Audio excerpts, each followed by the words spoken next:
Hello, welcome back हमारे YouTube channel में pharma with Shekhar sir. आज हम लोग पढ़ने वाले हैं टाइफाइड फीवर। टाइफाइड फीवर क्या होता है, उसके कॉजेज़ क्या हैं, उसके सिम्टम्स क्या हैं, उसके लक्षण क्या हैं, कैसे ठीक होता है, पूरा डिटेल वीडियो में जानते हैं। Typhoid fever it is also known as a enteric fever, यानी टाइफाइड फीवर को हम लोग इंटेरिक फीवर नाम से भी जानते हैं। ओके, इंटेरिक इसलिए क्योंकि ये सबसे ज़्यादा हमारे इंटेस्टाइन पे इफेक्ट करता है। दूसरा, it is the result of systemic infection mainly caused by Salmonella typhi. ये एक सिस्टमिक इन्फेक्शन होता है जो किसके थ्रू काज होता है, सल्मोनेला टाइफी के थ्रू। अब बात करते हैं सिस्टमिक इन्फेक्शन। अगर देखिए सिस्टमिक की बात करें तो सिस्टमिक यानी ब्लड में अगर कोई इन्फेक्शन होगा तो वो कौन सा इन्फेक्शन कहलाता है, सिस्टमिक। तो ये कैसा है, एक सिस्टमिक इन्फेक्शन है, ठीक है। और जो कौन कॉज करता है, सल्मोनेला टाइफी। उसके बाद में आता है it is characterised by a topical continuous fever for 3 to 4 weeks. यानी ये क्या है, ये एक ऐसा फीवर है जो लगभग 3 से 4 सप्ताहों तक रहता है। उसके बाद में है in developing countries like India. ये क्या है, हमारी जो डेवलपिंग कंट्री होती हैं जैसे इंडिया हो गया, तो उसमें लगभग इंडिया में जो है अपनी 21 मिलियन केसेस पर ईयर देखने को मिलते हैं। लगभग 21 मैंने बोला है तो 21.5 समथिंग, तो 21.5 मिलियन केसेस पर ईयर देखने को मिलते हैं टाइफाइड के इन इंडिया में, अपने भारत में। सोचो। उसके बाद है मोड ऑफ ट्रांसमिशन, मतलब ये कैसे फैल सकता है, कैसे सेपरेट हो सकता है। तो पहला क्या है, टाइफाइड पास इन फीसेस, यानी टाइफाइड हमारा जो स्टूल होता है या टू सम एक्सटेंस या अदर या यूरिन के थ्रू, ठीक। इन्फेक्टेड पीपल, यानी अगर कोई इन्फेक्टेड पीपल स्टूल करके गया है, आप वहाँ से गुजरे, तो क्योंकि बैक्टीरिया हैं वो क्या करेंगे, सेपरेट होंगे, फैलेंगे।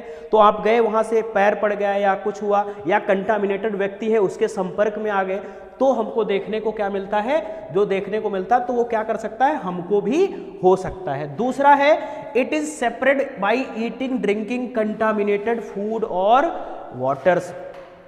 यदि हम इसको क्या करते हैं, कंटामिनेटेड फूड यानी दूषित भोजन या दूषित पानी पी लेते हैं, तो भी हमको क्या देखने को मिलता है, टाइफाइड। अब देखिए आप लोगों ने देखा होगा, खासकर लड़कियां क्या करती हैं, गोलगप्पे बहुत शौकीन होती हैं, मार्केट गई गोलगप्पे जरूर खाने। अब गोलगप्पे वाला क्या करता है, भैया आराम से, कोई जरूरी तो है नहीं कि हमेशा हाथ धुल के ऐसे नाक किया और वही क्या किया, ठीक है, वही उठा कर क्या किया, खिलाने लगता है। जब खिलाता है तो क्या देखने को मिलता है, जब खिलाएगा तो वो उसके हाथों में क्या हुआ भाई, नोज में क्या है, कोई बैक्टीरिया या वायरस या कुछ भी हो सकता है, वही आपको खिला दिया और खा लिए, ठीक, वो हो सकता है। दूसरी चीज़, कुछ लोगों को जलेबी बहुत पसंद होती हैं या मिठाई बहुत ज़्यादा पसंद होती है, तो गांव की जो मार्केटें होती हैं, जो गांव की या वैसी मार्केटें होती हैं, वो बहुत ज़्यादा वो ओपन ही रखते हैं, उस पर बहुत ढेर सारी मक्खियाँ बैठती हैं, मधुमक्खियाँ बैठती हैं, तो वो मधुमक्खियाँ पता नहीं किस स्टूल पे बैठी हों,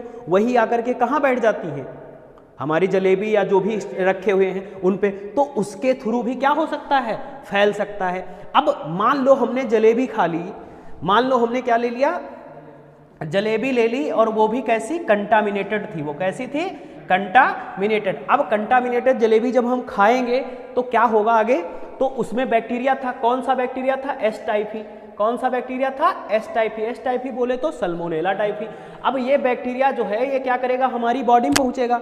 अब बॉडी में पहुंचेगा तो वो हमारा कहाँ, इंटेस्टाइन में पहुंचेगा, क्योंकि एब्जॉर्प्शन कहाँ होता है, इंटेस्टाइन में। इंटेस्टाइन में पहुंचेगा, उससे क्या होगा, वो ब्लड स्ट्रीम में मिल जाएगा, और ब्लड स्ट्रीम में मिलेगा तो वो कहाँ, लिम्फ नोड में जाएगा, लिम्फ नोड में जाएगा, जिससे वो कहाँ पहुंचेगा, गॉल ब्लेडर। गॉल ब्लेडर में पहुंचने के बाद वो कहाँ पहुंचेगा, हमारे लीवर में। अब लीवर में पहुंचा तो लीवर, हम आपको पता है सबसे बड़ा क्या होता है, ऑर्गन होता है, और पूरी बॉडी के फंक्शनिंग मोस्टली कौन करता है, लीवर संभालता। लीवर क्या करेगा, जा सिमरन जी ले जिंदगी, ठीक है, वो क्या करेगा, स्प्लीन और अदर बॉडी पार्ट्स में क्या करेगा, भेज देगा। और स्प्लीन सबको पता है वो क्या करती है, आरबीसी का क्या करती है, स्टोरेज करती है। और जब आरबीसी का स्टोरेज होगा, ठीक है, तो ये क्या होगा, फिर पूरे ब्लड में फैल जाएगा, जिससे क्या होगा, टाइफाइड। क्लियर। अब हम लोग बात करते हैं इसके इंक्यूबेशन पीरियड की। अगर हम लोग देखें इंक्यूबेशन पीरियड, ये एक ऐसा पीरियड होता है जिसमें जब हमको मान लो आज बैक्टीरिया हमारी बॉडी में इंटर किया है, उसके जितने दिन बाद उसके सिम्टम्स शो करने लगेंगे, उसी को हम लोग बोलते हैं क्या, इंक्यूबेशन पीरियड्स। तो ये होता है 10 से 14 दिन मैनिफेस्टेशन की। अब अगर किसी को टाइफाइड है तो उसके सिम्टम्स या क्लिनिकल मैनिफेस्टेशन क्या होगा? तो सबसे पहले देखिए 2 टाइप का फीवर होता है, जैसा कि एक माइल्ड होता है, एक कैसा होता है, सीवियर। अगर माइल्ड होगा तो उसको फीवर देखने को मिलेगा, और दूसरा जनरल इल फीलिंग, मतलब वो रहेगा घर पे तो ऐसा लगेगा कि वो बीमार सा है, ठीक है, ऐसी फीलिंग आएगी, बैड फीलिंग, ठीक है। उसके बाद क्या होगा, एब्डोमिनल पेन, यानी उसका पेट जो है वो क्या करेगा, दर्द करेगा। क्यों? क्योंकि इंटेस्टाइन पे ये अटैक करता है। उसके बाद में अगर सीवियर कंडीशन है तो उसमें हाई फीवर, और फीवर हाई में भी कितना, 103 डिग्री फ़ारेनहाइट, इतना ज़्यादा तेज फीवर होगा। दूसरा क्या होगा, रेसेस ऑन बेली और चेस्ट, यानी उसके पेट और क्या, चेस्ट, सीने में क्या रेसेस पड़ जाएंगे पित्ती टाइप की, ठीक है। फिर है फेजेज। अब बात करते हैं किसकी, फेजेस की। फेजेस आप क्लासिक टाइफाइड फीवर, यानी एक क्लासिक टाइफाइड फीवर है, उसके फेजेस क्या होते हैं? तो उसके बेसिकली 2 फेज होते हैं। पहला फर्स्ट फेज, जिसमें हमारा जो टेम्परेचर है वो कितना होगा, 40 डिग्री सेल्सियस से ऊपर पहुंच जाएगा। दूसरा स्वेटिंग, मतलब बहुत ज़्यादा क्या होगी, पसीना निकलेगा। तीसरा लॉस ऑफ एपेटाइट, मतलब उसको भूख नहीं लगेगी। चौथा ड्राई कफ, यानी उसको क्या होगा, सूखी खांसी, या ऐसे कह सकते हैं सॉर थ्रोट, मतलब गले में क्या होगी, खराश होगी। तीसरा डायरिया और कॉन्स्टिपेशन, या तो उसको क्या होगा, डायरिया होगा, या क्या होगा, कॉन्स्टिपेशन होगा, ठीक है। उसके बाद क्या होगा, हेडेक होगा, हेडेक बहुत, मतलब सर दर्द करेगा। अगला वॉमिटिंग करेगा, वो बार बार क्या करेगा, वॉमिट करेगा। अब किन एज को ये डिफेक्ट करता है, मतलब किस एज वालों को, तो इनकी जो रहती है मोस्टली, वैसे तो सभी एज के लोग इससे पीड़ित होते हैं, लेकिन ये सबसे ज़्यादा 5 से 19 साल के बच्चों या मतलब जो एडल्ट होते हैं 5 से 19 साल, और ये ज़्यादातर किस में पाया जाता है, मेल्स में, ठीक, और मेल्स में पाया जाता है। और लेकिन इसको कैरियर जो होते हैं वो फीमेल ज़्यादा होती हैं, मतलब मिलता मेल्स को सबसे ज़्यादा, लेकिन कैरियर कौन होती है सबसे ज़्यादा, फीमेल्स। फिर अब बात करते हैं सेकंड फेज की। अगर हम लोग सेकंड फेज की बात करें तो इसमें क्या होता है, फीवर वेरी हाई, मतलब जो फीवर होगा वो क्या होगा, बहुत ज़्यादा होगा।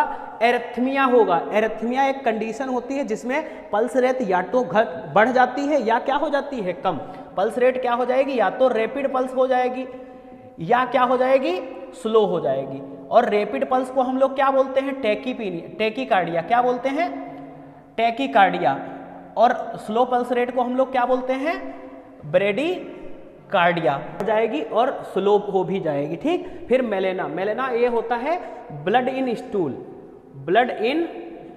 स्टूल, मतलब जो वो क्या होगा, जो फ्रेश होने के लिए जाएगा तो उसके स्टूल में ब्लड भी देखने को मिल सकता है इन सेकेंड फेज। और ये सेकेंड फेज जो है ये दूसरे या तीसरे वीक में आता है, और चौथा वीक आने ब्लड जो ये टाइफाइड है वो अपने आप क्या होने लगता है, ठीक होने लगता है। अब हम लोग बात करते हैं, अगर किसी को टाइफाइड फीवर हुआ है तो हम कैसे पता लगाएंगे कि इसको ये टाइफाइड फीवर ही है, कुछ और तो नहीं। तो उसके लिए हम लोग क्या करते हैं, डायग्नोस्टिक टेस्ट करते हैं। डायग्नोस्टिक टेस्ट में क्या करेंगे, सीबीसी में भी हम लोग स्पेशली क्या पता लगाते हैं, WBC।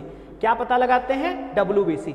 यदि किसी को टाइफाइड है तो WBC का जो WBC है वो क्या हो जाएंगी, इंक्रीज हो जाएंगी, बढ़ जाएंगी। दूसरा विडाल देखिए क्या है, विडाल एक टेस्ट होता है जो ये जिसको हम लोग सीरोलॉजी बोलते हैं। क्या बोलते हैं, सीरोलॉजी।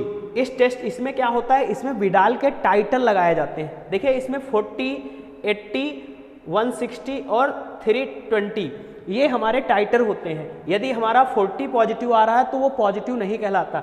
यदि हमारा कितना 80, दोनों, एक H होता है एक क्या होता है टाइफी O, H टाइफी और O टाइफी दोनों 80 पॉजिटिव हैं तो क्या होगा, पॉजिटिव। फिर उसके बाद 160 अगर दोनों पॉजिटिव हैं तो पॉजिटिव। जितना ज़्यादा होगा उतना उसकी कंडीशन क्या होगी, सीवियर होगी। उसके बाद में हम अगर इससे विडाल भी से भी नहीं पता लग पा रहा तो हम लोग एक टेस्ट और कराते हैं आईजीएम और आईजीजी, जिसको हम लोग टाइफीडॉट के नाम से जानते हैं। इसमें क्या करते हैं, इसमें हमारी एंटीबॉडी को बता देता है कि कौन सी एंटीबॉडी हमारे ब्लड में प्रेजेंट है। उसके बाद हम लोग ब्लड कल्चर करा सकते हैं या स्टूल कल्चर, यानी स्टूल को ले जा करके उसका कल्चर टेस्ट करा सकते हैं या ब्लड को निकाल करके उसका कल्चर टेस्ट करा सकते हैं।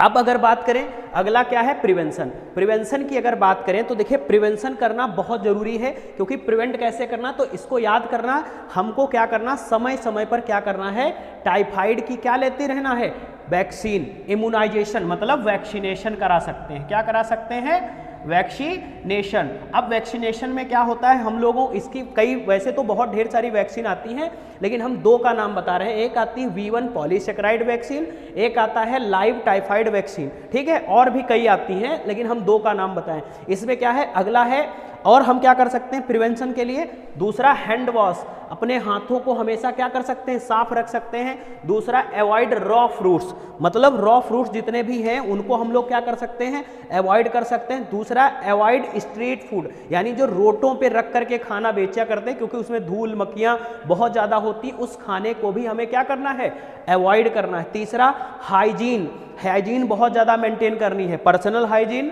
और सोशल हाइजीन, दोनों हाइजीन बहुत मेंटेन करनी। तीसरा अवॉइड कंटामिनेटेड वाटर, हमको क्या करना है, कतई भी वाटर, खुला वाटर, रखा हुआ पानी नहीं पीना है। कैसा पानी पीना है, बोतल वाटर पीना है। मोस्टली हो सके तो हम बोतल वाटर खरीदेंगे, ताकि वो क्या होता, क्योंकि उस पर कोई मक्खियाँ वगैरह नहीं बैठती, तो वो प्योर होता है।